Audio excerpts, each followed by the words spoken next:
Well, good morning, girls and boys. I hope you're having the most fantastic day so far. Now, before we start today's devotion, I hope that you're all doing well during this tough time. I know personally some of you are loving being at home at the moment. You're succeeding in your work. You're feeling good in yourself. Yet I know that there's others that maybe really missing your school friends, and you're missing your teacher even. So hang in there. This isn't forever. Now, I cannot wait for this morning's devotion. You know, over the past few weeks, we've been looking at a parable. Now, once again, a parable is a creative way Jesus told a story or a truth about the kingdom using a story. Now, this is the apex, the top of the mountain of Jesus' parables. It is the most famous parable. It is the most heart-wrenching parable. You will, I hope, feel something as we read this parable. So let's read it. It's called the parable of the prodigal son. Now, prodigal just kind of means wayward. Let's read. This story is called the Forgiving Father. In Jesus' day, the religious leaders kept their distance from those who did not lead respectable lives. How could Jesus be a serious teacher if he did not do the same? You see, amongst the crowds who gathered to listen to Jesus were all kinds and conditions of people. There was decent, honest, and respectable people who sat side by side with those who they would normally shun. Some were beggars of poor wretches who found themselves excluded from everyday society because of disfiguring ailments. Others were notorious wrongdoers, such as the many tax collectors who worked for the occupying Romans, simply because it was a way to get rich. The religious teachers disapproved entirely. Treating such people as his friends is quite against the spirit of our faith, they grumbled. If Jesus wants to be taken seriously as a teacher, he should live a pure and holy life. Jesus told a parable, a story, to help his doubters see the world as God sees it. There once was a man who had 2 sons. The elder worked diligently on the family farm and helped make it prosperous. The younger dreamed of all the exciting things he could do if only he had all the money in the world. He began to annoy his father. One day I'll inherit a share of this farm, he said, but who knows when that will be? I'll probably be too old to enjoy it. Why not give me the inheritance now? I'm young and ambitious. I want to go to the city and make something really special of my life. The father sighed. There was a good deal of risk in what the son was proposing, but he loved the boy and wanted to give him a chance. So he transferred part of the land he owned into his son's name and watched with some anxiety as the young man sold it and left home with plenty of money. He went to the big city far away. The temptations to spend were everywhere. Not that he was bothered. He had plenty of money for living luxuriously, and he enjoyed every moment. He spent and spent as his fortunes were limitless.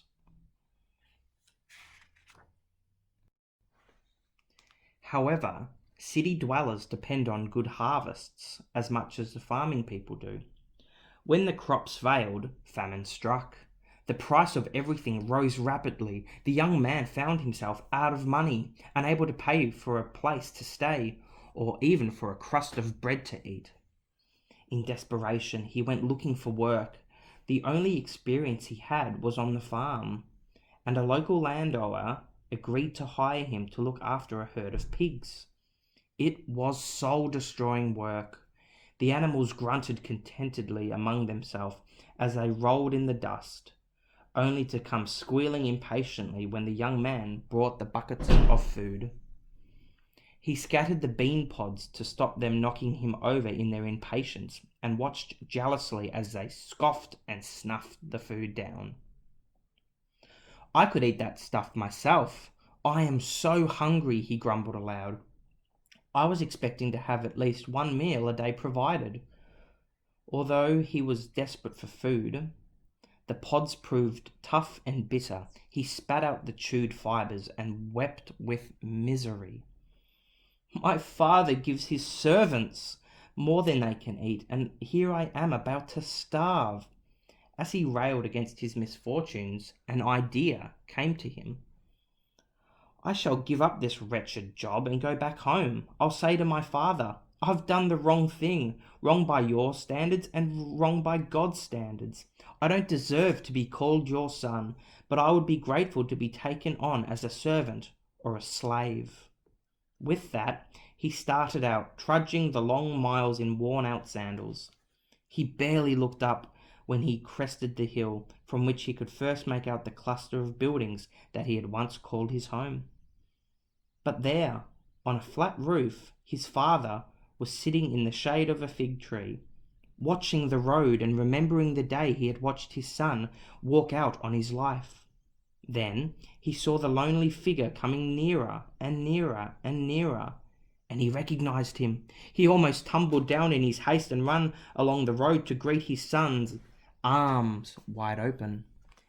As he hugged his boy tight, he heard the words of a heartfelt apology. Don't worry about that, he laughed. You're home, you're my son, and that is all that matters. He called out to the servants as they entered the house. Look who's back! Tonight we must have a feast. We'll roast a whole calf and share our good news. Go and get this ragamuffin properly dressed so he looks like what he is, the son I am proud of, the guest of honor. Meanwhile, the elder son was making his way home from the fields. He was surprised to hear music and dancing and asked another servant to explain. It's your brother, came the reply. Your father is celebrating his return.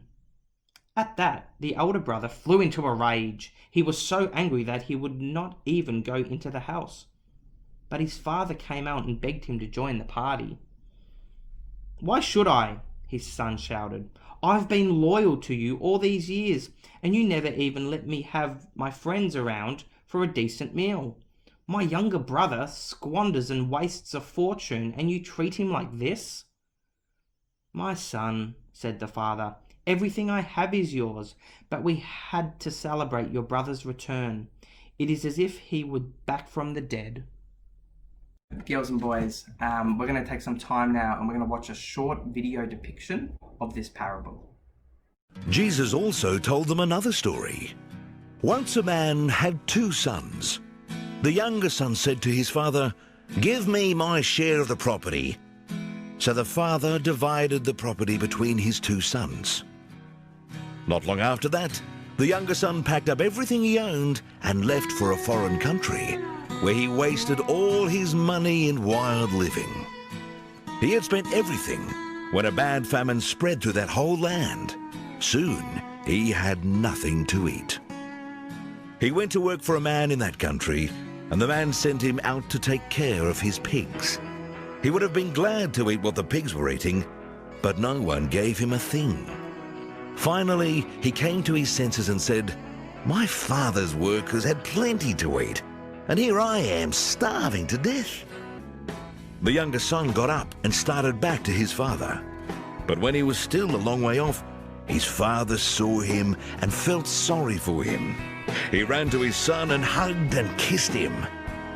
The son said, Father, I've sinned against God in heaven and against you. I'm no longer good enough to be called your son. But his father said to his servants, Hurry and bring the best clothes and put them on him. Give him a ring for his finger and sandals for his feet. Get the best calf and prepare it so we can eat and celebrate. This son of mine was dead, but has now come back to life.